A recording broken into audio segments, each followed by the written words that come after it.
ನಮಸ್ಕಾರ ವೀಕ್ಷಕರೇ, ನೀವು ನಕಾರಾತ್ಮಕ ಯೋಚನೆಗಳಿಂದ ಹೊರಬರುವ ದಾರಿ ಹುಡುಕ್ತಿದ್ದೀರಾ? ನೆಗೆಟಿವ್ ಮೈಂಡ್ಸೆಟ್ ಇಂದ ಆಗುವಂತಹ ಪರಿಣಾಮಗಳಾದರೂ ಏನು? ನಕಾರಾತ್ಮಕ ಯೋಚನೆಗಳ ಬಗ್ಗೆ ಮತ್ತಷ್ಟು ವಿಷಯಗಳನ್ನು ತಿಳಿದುಕೊಳ್ಳೋಣ ಇಂದಿನ ಮನೋಸಿಂಚನ ಕಾರ್ಯಕ್ರಮದಲ್ಲಿ.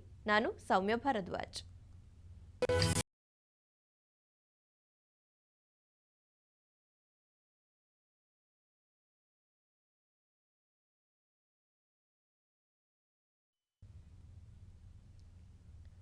ನಕಾರಾತ್ಮಕ ಯೋಚನೆಗಳ ಬಗ್ಗೆ ಮಾಹಿತಿ ನೀಡಲು ನಮ್ಮೊಟ್ಟಿಗಿದ್ದಾರೆ ಸವಿಕಲ್ಪ ಹೋಲಿಸ್ಟಿಕ್ ಸೆಂಟರ್ನ ಫೌಂಡರ್ ಹಾಗೂ ಎನರ್ಜಿ ಥೆರಪಿಸ್ಟ್ ಶ್ರೀಮತಿ ರಮ್ಯಾ ಸುರೇಶ್ ಶೈವ. ಬನ್ನಿ ಅವರನ್ನ ಕಾರ್ಯಕ್ರಮಕ್ಕೆ ಸ್ವಾಗತಿಸೋಣ.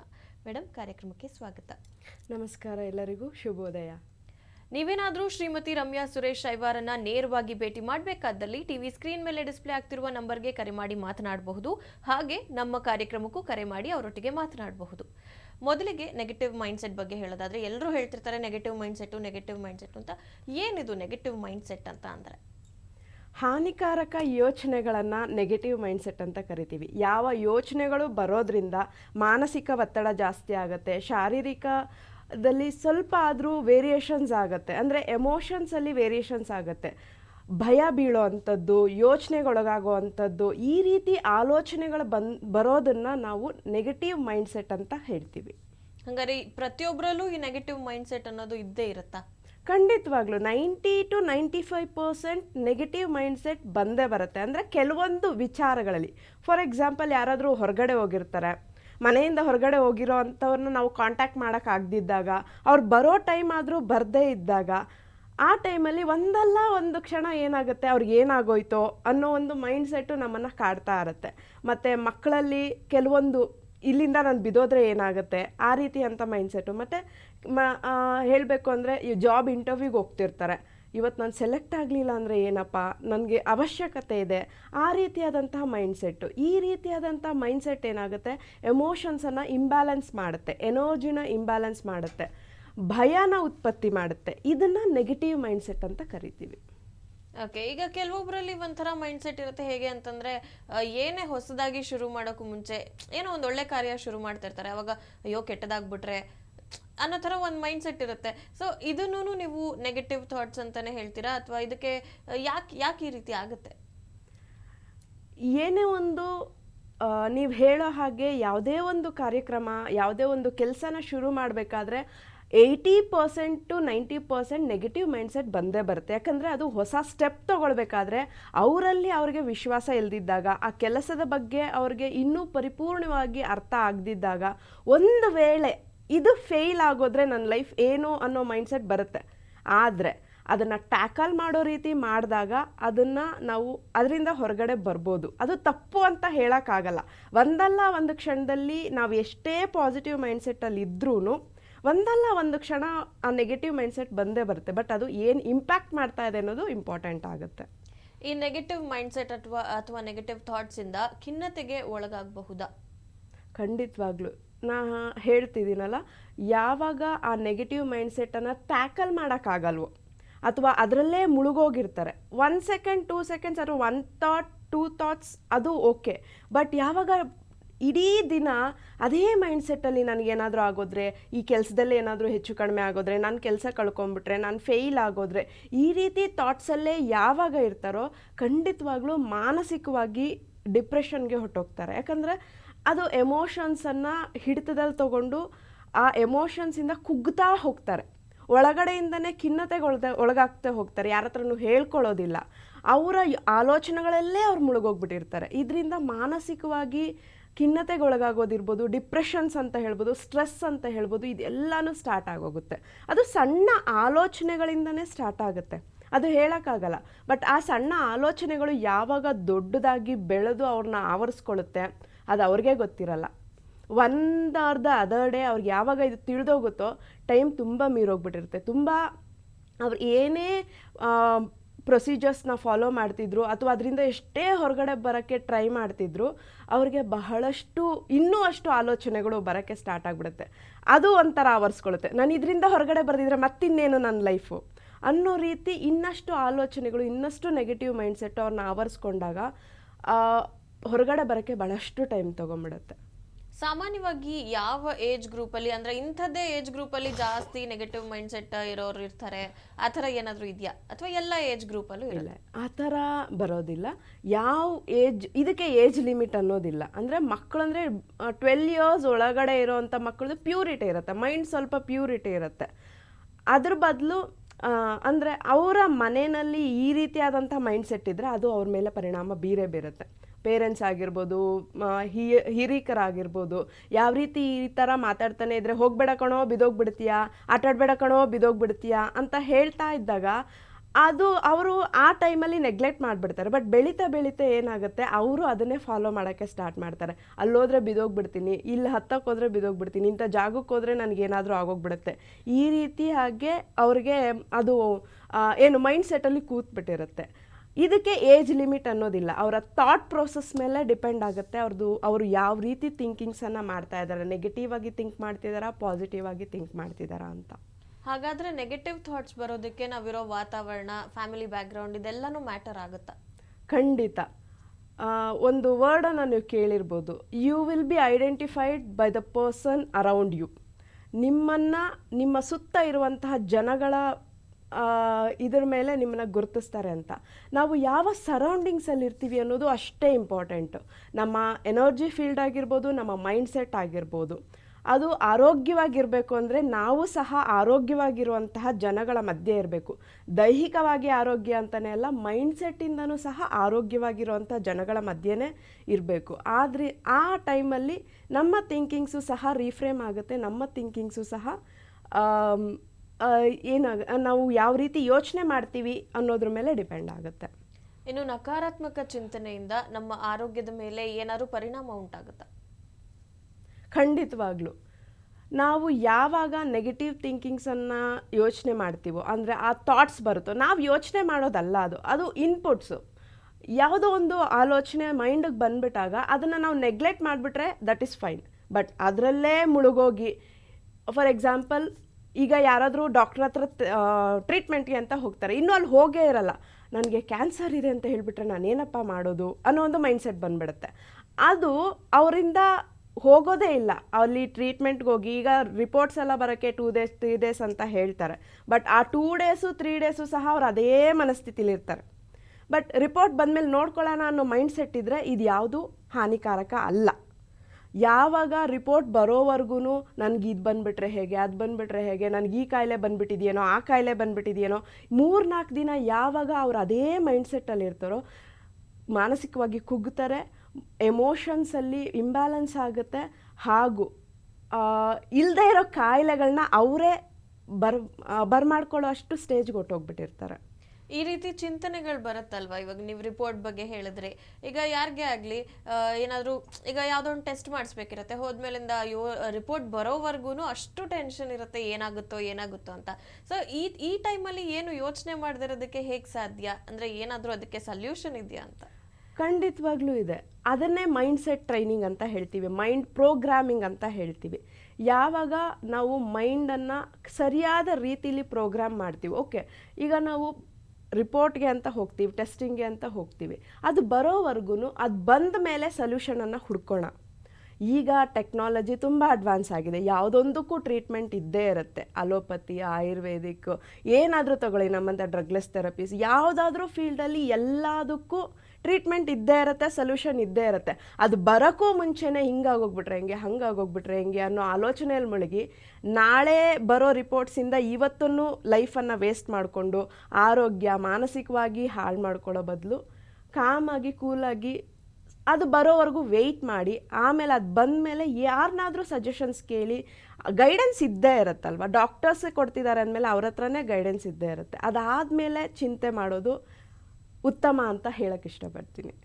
ಓಕೆ, ಈಗ ನೆಗೆಟಿವ್ ಥಾಟ್ಸು ನಮ್ಮ ಜೀವನದ ಮೇಲೆ ಯಾವ ರೀತಿ ಪರಿಣಾಮ ಬೀರಬಹುದು ಅಂತ? ನೆಗೆಟಿವ್ ಥಾಟ್ಸ್ ನಮ್ಮ ಜೀವನದ ಮೇಲೆ ಯಾವ ರೀತಿ ಪರಿಣಾಮ ಬೀರುತ್ತೆ ಅಂತ ಕೇಳ್ತಿದ್ದೀರಾ ಅಂದರೆ, ಈಗ ನಾ ಹೇಳ್ತಿದ್ದೀನಲ್ಲ, ಜಾಬ್ ಅಂತ ಅವ್ರಿಗೆ ಜಾಬ್ ಇರಲ್ಲ, ಇಂಟರ್ವ್ಯೂಗೆ ಹೋಗ್ತಿರ್ತಾರೆ, ಫೈನಾನ್ಷಿಯಲಿ ಪ್ರಾಬ್ಲಮ್ ಇರುತ್ತೆ, ಹೆಲ್ತ್ ಇಶ್ಯೂಸು ಅಂದರೆ ಅದನ್ನೇ ಯೋಚನೆ ಮಾಡಿ ಮಾಡಿ ಡಿಪ್ರೆಷನ್ಗೆ ಹೊಟ್ಟೋಗಿರ್ತಾರೆ. ಮಾನಸಿಕವಾಗ್ಲೂ ಪ್ರಾಬ್ಲಮ್ ಫೇಸ್ ಮಾಡ್ತಿರ್ತಾರೆ, ಆರ್ಥಿಕವಾಗಿ ಮಾನಸಿಕವಾಗಿ ಪ್ರಾಬ್ಲಮ್ ಫೇಸ್ ಮಾಡ್ತಿರ್ತಾರೆ. ಆ ಮೈಂಡ್ಸೆಟ್ ಏನಾಗಿರುತ್ತೆ, ನನಗೆ ಜಾಬ್ ಸಿಗುತ್ತಾ ಅನ್ನೋ ಒಂದು ಸ್ಟೇಟಲ್ಲೇ ಇರುತ್ತೆ, ಸಿಗುತ್ತಾ ಕ್ವಶನಿಂಗಲ್ಲೇ ಇರುತ್ತೆ, ಅದಕ್ಕೆ ಕನ್ಫರ್ಮೇಷನ್ ಇರೋದಿಲ್ಲ. ಇದು ರಾಂಗ್ ಮೈಂಡ್ ಪ್ರೋಗ್ರಾಮಿಂಗ್ ಅಂತ ಹೇಳ್ತೀವಿ. ಸೊ ಯಾವಾಗ ನೀವು ಆ ರಾಂಗ್ ಮೈಂಡ್ ಪ್ರೋಗ್ರಾಮಿಂಗ್ನ ಪಾಸಿಟಿವ್ ಆಗಿ, ಓಕೆ ನಾನು ಅಟೆಂಡ್ ಮಾಡ್ತಾ ಇದ್ದೀನಿ ಇವತ್ತು, ಡೆಫಿನೆಟಾಗಿ ಈ ಜಾಬ್ ನಂದೇ ಆಗುತ್ತೆ ಅನ್ನೋ ಮೈಂಡ್ಸೆಟ್ಟಲ್ಲಿ ಹೋದಾಗ ಖಂಡಿತವಾಗ್ಲೂ ಒಂದಲ್ಲ ಒಂದು ಪಾಸಿಟಿವ್ ರಿಸಲ್ಟ್ ಸಿಕ್ಕೇ ಸಿಗುತ್ತೆ. ಅದ್ರ ಬದಲು ಯಾವಾಗ ನಿಮ್ಮ ಲೈಫನ್ನು ಆಲ್ರೆಡಿ ಇನ್ನೂ ಸಿಚುವೇಶನ್ ಫೇಸೇ ಮಾಡಿರಲ್ಲ, ಆಲ್ರೆಡಿ ರಿಸಲ್ಟನ್ನು ನೀವು ಡಿಸೈಡ್ ಮಾಡಿಬಿಟ್ಟಾಗ ಯಾವ ರೀತಿ ರಿಸಲ್ಟನ್ನು ಎಕ್ಸ್ಪೆಕ್ಟ್ ಮಾಡೋಕ್ಕಾಗತ್ತೆ. ಆದ್ದರಿಂದ ದೈಹಿಕವಾಗೂ ಅಷ್ಟೇ ಲೈಫಲ್ಲಿ ಅದು ಬಹಳಷ್ಟು ಇಂಪ್ಯಾಕ್ಟ್ ಬೀರುತ್ತೆ. ಬಿಕಾಸ್ ನಮ್ಮ ಲೈಫ್ ನಿಂತಿರೋದೇ ನಮ್ಮ ಥಾಟ್ಸ್ ಮೇಲೆ. ನಮ್ಮ ಥಾಟ್ಸನ್ನು ಯಾವಾಗ ನಾವು ಟ್ರೈನ್ ಮಾಡ್ತೀವಿ, ಪ್ರೋಗ್ರಾಮ್ ಮಾಡ್ತೀವಿ, ನಮ್ಮ ಲೈಫಲ್ಲಿ ಬೇಕಾಗಿರೋದನ್ನೆಲ್ಲ ಅಚೀವ್ ಮಾಡ್ಬೋದು. ಲಾ ಆಫ್ ಅಟ್ರಾಕ್ಷನ್ ಅದ್ರ ಮೇಲೇ ನಿಂತಿದೆ ಅಲ್ವಾ, ಆಲ್ಮೋಸ್ಟ್ ಲಾ ಆಫ್ ಅಟ್ರಾಕ್ಷನ್ ನಿಂತಿರೋದೇ ಅದ್ರ ಮೇಲೆ, ಥಾಟ್ಸ್ ಮೇಲೆ. You think you achieve, you think you believe. ಇದೇ ರೀತಿ ನಾವು ಮೈಂಡನ್ನು ಪ್ರೋಗ್ರಾಮ್ ಮಾಡ್ಕೋಬೇಕಾಗತ್ತೆ. ಹಾಗಾದ್ರೆ ಮೈಂಡ್ ಪ್ರೋಗ್ರಾಮಿಂಗ್ ಮಾಡೋದ್ರಿಂದ ನಮ್ಮ ಲೈಫಲ್ಲಿ ಏನ್ ಬೇಕಾದ್ರೂ ನಾವು ಅಚೀವ್ ಮಾಡ್ಬೋದು ಅಂತ ಹೇಳ್ತೀವಿ. ಖಂಡಿತವಾಗ್ಲೂ ನೀವು ಯಾವಾಗ ಒಂದು ಸಲ ಮೈಂಡ್ ಪ್ರೋಗ್ರಾಮಿಂಗ್ನ ಸ್ಟಾರ್ಟ್ ಮಾಡ್ತಿರೋ, ಪಾಸಿಟಿವ್ ಮೈಂಡ್ ಪ್ರೋಗ್ರಾಮಿಂಗ್, ನನ್ನ ಹತ್ರ ಇದಿದೆ, ನನಗಿದು ಬೇಕಾಗಿದೆ. ಮೈಂಡನ್ನು ನಾವು ಚೀಟ್ ಮಾಡಿ ಟ್ರೈನ್ ಮಾಡ್ತೀವಿ. ಓಕೆ, ಫಾರ್ ಎಕ್ಸಾಂಪಲ್ ನಮ್ಮ ಎನರ್ಜಿ ಹೀಲಿಂಗಲ್ಲಿ 5 ಮೂಲಭೂತ ತತ್ವಗಳು ಅಂತ ಹೇಳ್ಕೊಡ್ತೀವಿ. ಎನರ್ಜಿ ಸ್ಟಾರ್ಟ್ ಮಾಡಿದಾಗ, ಹೀಲಿಂಗ್ ಸ್ಟಾರ್ಟ್ ಮಾಡಿದಾಗ ಅಲ್ಲಿ ಫಸ್ಟ್ ನಾವು ಹೇಳೋದೇನೆ, ಇವತ್ತಿನ ಮಟ್ಟಿಗೆ ನಾನು ನೆಮ್ಮದಿಯಾಗಿರ್ತೀನಿ, ನನ್ನ ಹಿಡಿತದಲ್ಲಿ ಇಲ್ಲದೆ ಇರುವಂತಹ ವಿಚಾರಗಳ ಬಗ್ಗೆ ನಾನು ಯೋಚನೆ ಮಾಡೋದಿಲ್ಲ. ಯಾಕಂದರೆ ಕೆಲವೊಂದ್ರ ಮೇಲೆ ನಮ್ಮ ಹಿಡಿತ ಇರೋದಿಲ್ಲ ಅಲ್ವಾ. ಈಗ ನಾವು ಹೇಗೆ ಡಾಕ್ಟರ್ ರಿಪೋರ್ಟ್ ಬಗ್ಗೆ ಮಾತಾಡಿದ್ವಿ, ಅಲ್ಲಿ ಆ ರಿಪೋರ್ಟ್ಸ್ ಬರೋದು ನಮ್ಮ ಹಿಡಿತದ ಮೇಲೆ ಇರೋದಿಲ್ಲ, ಅದು ಬರೋವರೆಗೂ ನಾವು ವೆಯ್ಟ್ ಮಾಡಬೇಕು. ಅಂಥ ಟೈಮಲ್ಲಿ ಅದು ನಮ್ಮ ಹಿಡಿತದಲ್ಲಿ ಇಲ್ದಿದ್ದಾಗ ಅದ್ರ ಬಗ್ಗೆ ನಾವು ಯೋಚನೆ ಮಾಡೋದಿಲ್ಲ. ಅಂದರೆ ಇವತ್ತಿನ ಮಟ್ಟಿಗೆ ಮಾತ್ರ, ಆ ಮೈಂಡ್ಗೆ ಏನು ಹೇಳ್ತೀವಿ, ಇವತ್ತಿನ ಮಟ್ಟಿಗೆ ಮಾತ್ರ ನೀನು ಸೈಲೆಂಟಾಗಿರು. ಈ ರೀತಿ ಡೈಲಿ ಅದಕ್ಕೆ ಇವತ್ತು ಮಾತ್ರ ಅಂತ ಹೇಳ್ತಾ ಹೋದಾಗ, ಓಕೆ ಇವತ್ತು ಮಾತ್ರ ಅಲ್ವಾ, ಓಕೆ ನಾನು ಸೈಲೆಂಟಾಗಿರ್ತೀನಿ ಅಂತ ಟ್ರೈನ್ ಆಗುತ್ತೆ ಅದು. ಈವನ್ ಸ್ಮೋಕ್ ಅಡಿಕ್ಷನ್ ಇರೋರ್ಗೂ ಅಷ್ಟೇ, ಅದನ್ನೇ ಥರ ಈ ರೀತಿ ಡ್ರಗ್ಲೆಸ್ ಥೆರಪೀಸ್ ಮಾಡಬೇಕಾದ್ರೆ ಅಡಿಕ್ಷನ್ಸ್ ಇರೋರ್ಗೂ ಸಹ ಅದರಿಂದ ಹೇಗೆ ಹೊರಗಡೆ ಬರಬೇಕು ಅನ್ನೋದನ್ನ ಇದೇ ರೀತಿ ಮೈಂಡ್ ಪ್ರೋಗ್ರಾಮಿಂಗ್ ಮುಖಾಂತರನೇ ಹೇಳ್ಕೊಡ್ತೀವಿ. ಒಂದು ಕಾಲ್ ಇದೆ, ಮಾತಾಡೋಣ. ಖಂಡಿತ. ಹಲೋ. ಹಲೋ, ನಮಸ್ತೆ ಮೇಡಮ್. ನಮಸ್ತೆ, ನಿಮ್ಮ ಹೆಸರೇನು? ಮೇಡಮ್, ನನ್ನ ಹೆಸರು ಕನ್ಯಾಕುಮಾರಿ ಅಂತ. ಎಲ್ಲಿಂದ ಕಾಲ್ ಮಾಡ್ತಾ ಇದ್ದೀರಾ? ಕನ್ಯಾಕುಮಾರಿ. ಮೇಡಮ್, ಮೈಸೂರಿಂದ. ಓಕೆ, ಏನು ವಿಷಯದ ಬಗ್ಗೆ ಮಾತನಾಡಬೇಕಿತ್ತು? ಮೇಡಮ್, ನಮ್ದು ಒಂದು ಆಸ್ತಿ ಲಿಟಿಗೇಷನ್ ಇದೆ, ಅದ್ರ ಬಗ್ಗೆ ಒಂಚೂರು ಕೇಳ್ಬೇಕಿತ್ತು. ಓಕೆ, ಮೇಡಮ್ ಇದ್ದಾರೆ, ಮಾತನಾಡಿ. ನಮಸ್ಕಾರ ಅಮ್ಮ. ನಮಸ್ಕಾರ ಮೇಡಮ್. ಹೇಳಿ, ಏನ್ ಕ್ವಶನ್ ಕೇಳಬೇಕಿತ್ತು? ಮೇಡಮ್, ನಮ್ಮ ಮನೇಲಿ ಆಸ್ತಿದೊಂದು ನಮ್ದು ಸೈಟ್ದೊಂದು ಲಿಟಿಗೇಷನ್ ಇದೆ, ಅದಕ್ಕೋಸ್ಕರ ಅದ್ರ ಬಗ್ಗೆ ಒಂದ್ಸರಿ ಕೇಳ್ಬೇಕಿತ್ತು.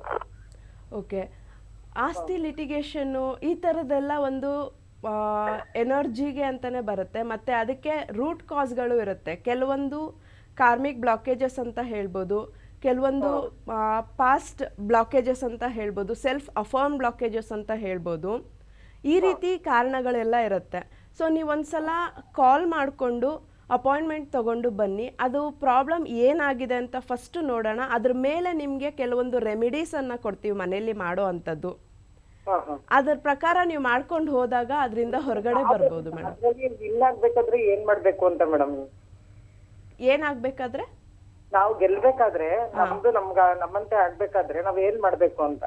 ಅದನ್ನೇ ಮೇಡಮ್, ನೀವೊಂದ್ಸಲ ಡೈರೆಕ್ಟಾಗಿ ಭೇಟಿ ಮಾಡಿದಾಗ ಅದಕ್ಕೆ ಸುಮಾರು ರೆಮಿಡೀಸನ್ನು ಕೊಡ್ತೀವಿ ನೀವು ಮನೆಯಲ್ಲಿ ಮಾಡೋ ಅಂಥದ್ದು. ಈಗ ನಾವು ಸಾಲ್ಟ್ ಥೆರಪೀಸ್ ಅಂತ ಹೇಳ್ತೀವಿ. ಒಂದು ಸಾಲ್ಟ್ಗೆ ಬಹಳಷ್ಟು ಎನರ್ಜಿ ಇರುತ್ತೆ. ಆ ಸಾಲ್ಟನ್ನು ಕೈ ಮಧ್ಯೆ ಈ ರೀತಿ ಇಟ್ಕೊಂಡು ಅದಕ್ಕೆ ಎನರ್ಜೈಸ್ ಮಾಡಿ, ಈ ಲಿಟಿಗೇಷನ್ನು ಅದ್ರದ್ದು ನಿಮ್ಮದು ಫೈಲ್ ನೇಮ್ ಏನಿದೆ ಅದನ್ನು ಹೇಳ್ತಾ, ಇದು ನಮ್ಮ ಕಡೆನೇ ಆಗಿದೆ ಅಂತಾನೆ ಹೇಳಬೇಕು. ಆಗುತ್ತೆ ಅಂತ ಅಲ್ಲ, ಅಥವಾ ಆಗಬೇಕು ಅಂತ ಅಲ್ಲ, ಆಗಿದೆ ಅಂದರೆ ಆಲ್ರೆಡಿ ಮ್ಯಾನಿಫೆಸ್ಟೆಡ್, ಅಂದರೆ ಆಲ್ರೆಡಿ ಆಗೋಗಿದೆ ನಮ್ಮ ಕಡೆ ಅನ್ನೋ ಥರ. ಅದಕ್ಕೆ ಎನರ್ಜೈಸ್ ಮಾಡಿ, ನೀವು ಯಾವಾಗ ಆ ಉಪ್ಪಿಂದ ಅಡುಗೆ ಮಾಡಿ ಊಟ ಮಾಡ್ತಿರೋ ಅದು ನಿಮ್ಮ ಬಾಡಿನಲ್ಲಿ ಸೇರಿ ಆ ಒಂದು ಮೈಂಡ್ ಥಾಟ್ಸನ್ನು ಕ್ರಿಯೇಟ್ ಮಾಡುತ್ತೆ. ಇದು ನಮಗೆ ಆಗಿದೆ ಅನ್ನೋ ಒಂದು ಉತ್ಸಾಹನ, ಒಂದು ಗೆಲುವನ್ನು ನಿಮಗೆ ಸೂಚನೆ ಕೊಡುತ್ತೆ. ಈ ರೀತಿ ಸಣ್ಣ ಸಣ್ಣ ಟೆಕ್ನಿಕ್ಸನ್ನು ಮನೆಯಲ್ಲಿ 21 days 48 days ಮಾಡೋದ್ರಿಂದ ಈ ಒಂದು ನೀವೇನು ಕೇಳ್ತಾ ಇದ್ದೀರಲ್ಲ ಅದರಿಂದ ಆ ಕನ್ಸರ್ನ್ಸಿಂದ ನೀವು ಹೊರಗಡೆ ಬರ್ಬೋದು. Okay madam. Okay madam. Thank you so much ma'am. ಧನ್ಯವಾದಗಳು ಕಾಲ್ ಮಾಡಿದ್ದಕ್ಕೆ.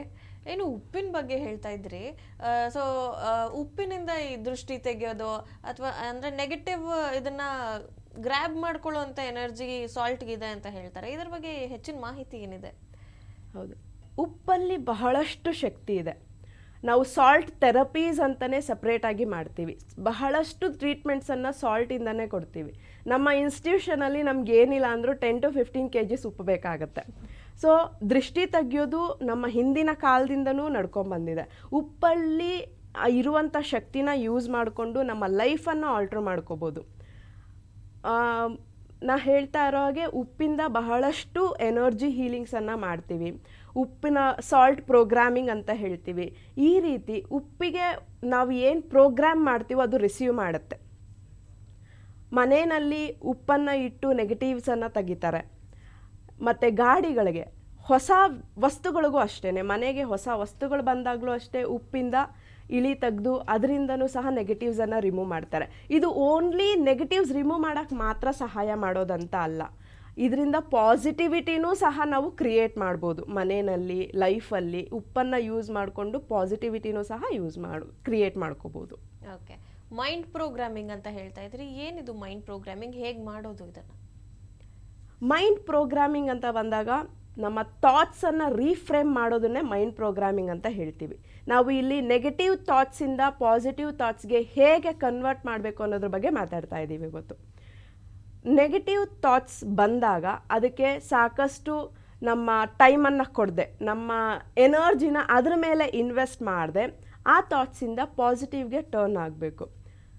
ನಾವು ಎಕ್ಸಾಂಪಲ್ಸ್ ತಗೊಂಡಾಗೆ ಇಂಟರ್ವ್ಯೂಗೆ ಹೋಗ್ತಾ ಇರ್ತೀವಿ, ಈ ಜಾಬ್ ನನಗಾಗಿಲ್ಲ ಅಂದರೆ ಏನಪ್ಪ ಮಾಡೋದು ಅನ್ನೋದ್ರ ಬದಲು ಕಾನ್ಫಿಡೆಂಟಾಗಿ ಹೋಗಿ 100% ನಿಮ್ಮ ಒಂದು ರಿಸಲ್ಟನ್ನು ನೀವು ಕೊಟ್ಟಾಗ ಖಂಡಿತವಾಗ್ಲೂ ನಿಮ್ಗೆ ಆ ಜಾಬ್ ಸಿಕ್ಕೇ ಸಿಗುತ್ತೆ. ನೀವೇ ಮೊದಲೇ ರಿಸಲ್ಟನ್ನು ಡಿಸೈಡ್ ಮಾಡಿ ಆಗಲ್ಲ ಬಿಡು ಅಂತ ಹೋಗಿ ಅಲ್ಲಿ ಕೂತ್ಕೊಂಡಾಗ ಡೆಫಿನೆಟಾಗಿ ಅದು ಆಗೋದಿಲ್ಲ. ಹಾಗೆಯೇ ಫಾರ್ ಎಕ್ಸಾಂಪಲ್ ನಮ್ಮ ಹತ್ರ ಒಬ್ಬರು ಕ್ಲೈಂಟ್ ಬಂದಿದ್ದರು. ಅವ್ರಿಗೆ ಪ್ರಾಣ ಭಯ. ನಾನು ಮನೆಯಿಂದ ಆಚೆ ಹೋದರೆ ನನಗೆ ಹಾರ್ಟ್ ಅಟ್ಯಾಕ್ ಆಗಿಬಿಡುತ್ತೆ, ದಾರಿಲಿ ಹೋಗ್ಬೇಕಾದ್ರೆ ಯಾವುದೋ ಗಾಡಿ ನನ್ನ ಗುದ್ಕೊಂಡು ಹೋಗ್ಬಿಡುತ್ತೆ. ಅವ್ರಿಗೆ ಪ್ರಾಣ ಭಯ ಅಂದರೆ ಪ್ರಾಣ ಹೋಗೋದ್ರ ಬಗ್ಗೆ ಭಯ ಇಲ್ಲ, ಯಾವ ರೀತಿ ಸಾಯ್ತೀನೋ ಅನ್ನೋ ಭಯ. ಸೊ ಅವ್ರ ಮನೆಯಿಂದ ಹೊರಗಡೆ ಬರೋಕ್ಕೇ ತುಂಬ ಕಷ್ಟಪಡ್ತಿದ್ರು. ನಮ್ಮ ಹತ್ರ ಕೌನ್ಸ್ಲಿಂಗ್ ಕರೆದಾಗೂ ಅಷ್ಟೇ ಅವ್ರು ಅಂದರು, ನನ್ನ ಜೀವ ಕೈಯಲ್ಲಿ ಹಿಡ್ಕೊಂಡು ಬಂದಿದ್ದೀನಿ ಇವತ್ತು ನಿಮ್ಮ ಇನ್ಸ್ಟಿಟ್ಯೂಷನ್ಗೆ ಅಂತ ಅಂದರು. ಆ ರೀತಿ ಆ ಮೈಂಡು ಆ ರೀತಿ ಪ್ರೋಗ್ರಾಮ್ ಆಗಿಬಿಡುತ್ತೆ. ಆಗ ನಾವೇನು ಮಾಡ್ತೀವಿ, ಅವರ ಸಬ್ ಕಾನ್ಷಿಯಸ್ ಮೈಂಡ್ ಲೆವೆಲಲ್ಲಿರುವಂತಹ ಭಯನೆಲ್ಲ ಕ್ಲೆನ್ಸ್ ಮಾಡ್ತೀವಿ. ಕ್ಲೆನ್ಸ್ ಮಾಡಿ ಪಾಸಿಟಿವ್ ಆಗಿ ಹೀಲ್ ಮಾಡ್ತೀವಿ. ಅವ್ರಿಗೂ ಕೆಲವೊಂದು ಟೆಕ್ನಿಕ್ಸನ್ನು ಕೊಡ್ತೀವಿ, ಅಫರ್ಮೇಷನ್ಸನ್ನು ಕೊಡ್ತೀವಿ.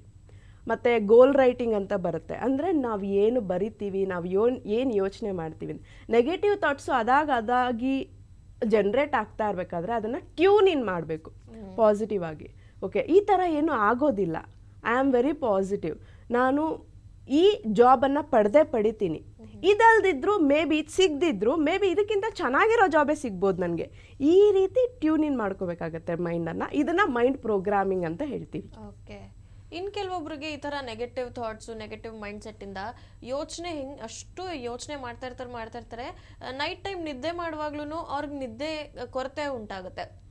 ನೈಟ್ ಇನ್ನೂ ಈ ಥರ ಜಾಸ್ತಿ ಯೋಚನೆ ಬರ್ತಾ ಇರುತ್ತೆ. ಇಂಥವ್ರಿಗೆಲ್ಲ ಏನು ಪರಿಹಾರ ಸೂಚಿಸ್ತೀರಾ ಅಂತ? ಖಂಡಿತವಾಗ್ಲೂ ನೆಗೆಟಿವ್ ಥಾಟ್ಸಿಂದ ಸ್ಲೀಪಿಂಗ್ ಡಿಸಾರ್ಡರು ಒಂದು ಔಟ್ಕಮ್. ಯಾರು ಸ್ಲೀಪಿಂಗ್ ಡಿಸಾರ್ಡರಿಂದ ಬಹಳಷ್ಟು ನೊಂದಿದಾರೋ ಅವರ ಮೈಂಡ್ ಸೆಟ್ಟಲ್ಲಿ ಥಿಂಕಿಂಗ್ಸಿಂದನೇ ಪ್ರಾಬ್ಲಮ್ ಆಗ್ತಾ ಇರುತ್ತೆ.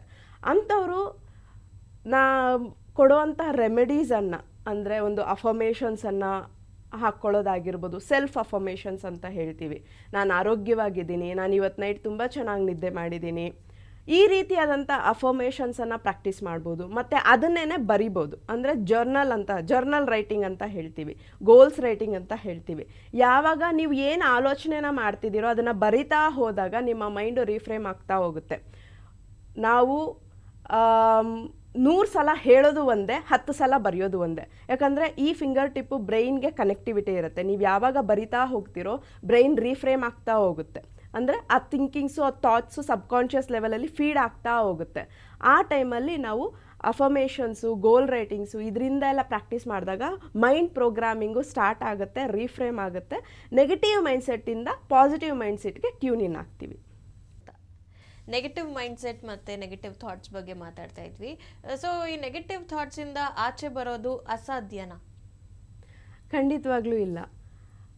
ಮೈಂಡ್ಸೆಟ್ಟನ್ನು ಪ್ರೋಗ್ರಾಮ್ ಮಾಡ್ತಾ ಹೋದಾಗ ಫಸ್ಟು ನಾವು ಅದನ್ನು ತಿಳ್ಕೋಬೇಕು. ನನಗೆ ನೆಗೆಟಿವ್ ಮೈಂಡ್ಸೆಟ್ ಬರ್ತಾ ಇದೆಯಾ ಅಥವಾ ನಾನೇ ಕ್ರಿಯೇಟ್ ಮಾಡ್ಕೋತಾ ಇದ್ದೀನಾ ಅಥವಾ ಎಲ್ಲಿಂದಾದರೂ ಇನ್ಪುಟ್ ಸಿಗ್ತಾ ಇದೆಯಾ ಅಂತ. ಇನ್ಪುಟ್ ಇನ್ ದ ಸೆನ್ಸ್ ಯಾರ ಜೊತೆ ಆದರೂ ಮಾತಾಡಬೇಕಾದ್ರೆ, ಈಗ ಮಕ್ಕಳ ಜೊತೆ ಮಾತಾಡಬೇಕಾದ್ರೆ ದೊಡ್ಡವರು ಹೇಳ್ತಾರಲ್ಲ, ಬೇಡಪ್ಪ ಈ ಥರ ಮಾಡೋಕ್ಕೆ ಹೋಗಬೇಡ, ಇದು ಸರಿಯಲ್ಲ, ಆ ಥರ ಅಂದರೆ ಒಳ್ಳೆಯದನ್ನು ಹೇಳೋದು ಬೇರೆ, ನೆಗೆಟಿವ್ ಆಗಿ ಅವ್ರಿಗೆ ಗೈಡೆನ್ಸ್ ಕೊಡೋದು ಬೇರೆ.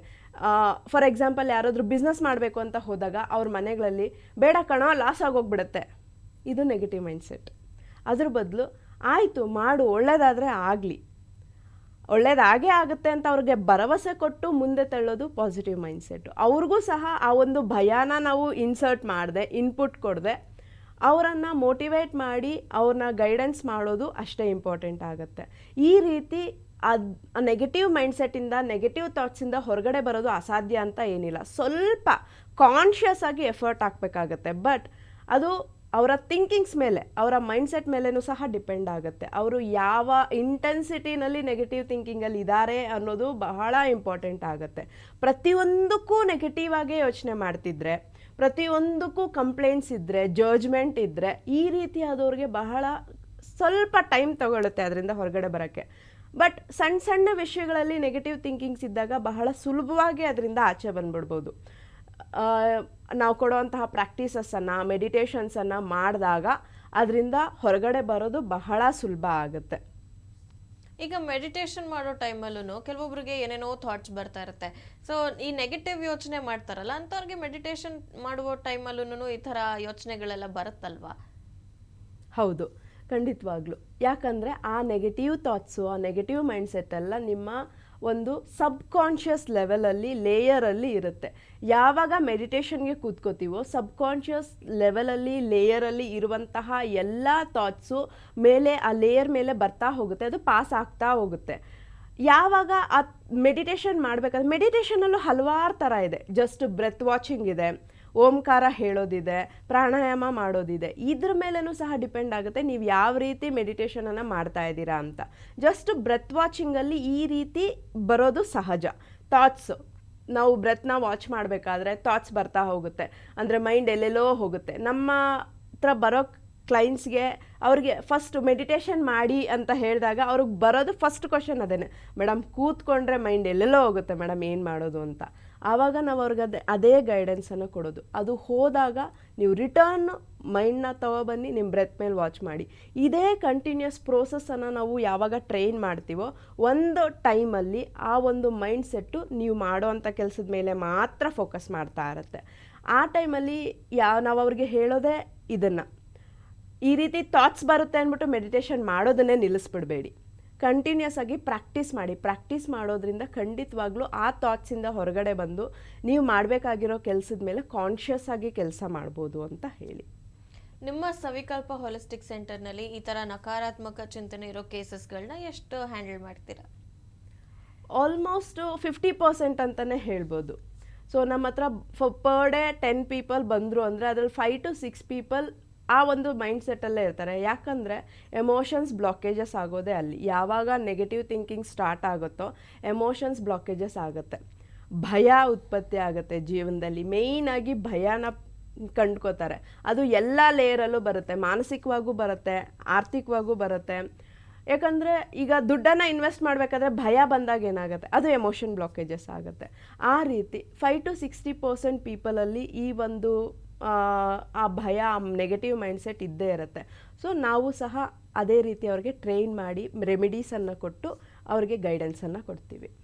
ಇನ್ನು ಯಾವೆಲ್ಲ ಪ್ರಾಕ್ಟೀಸಸ್ನ ನಮ್ಮ ಲೈಫಲ್ಲಿ ಇಂಪ್ಲಿಮೆಂಟ್ ಮಾಡೋದ್ರಿಂದ ನಾವು ಈ ನೆಗೆಟಿವ್ ಮೈಂಡ್ಸೆಟ್ ಅಥವಾ ಈ ಥಾಟ್ಸಿಂದ ದೂರ ಇರಬಹುದು?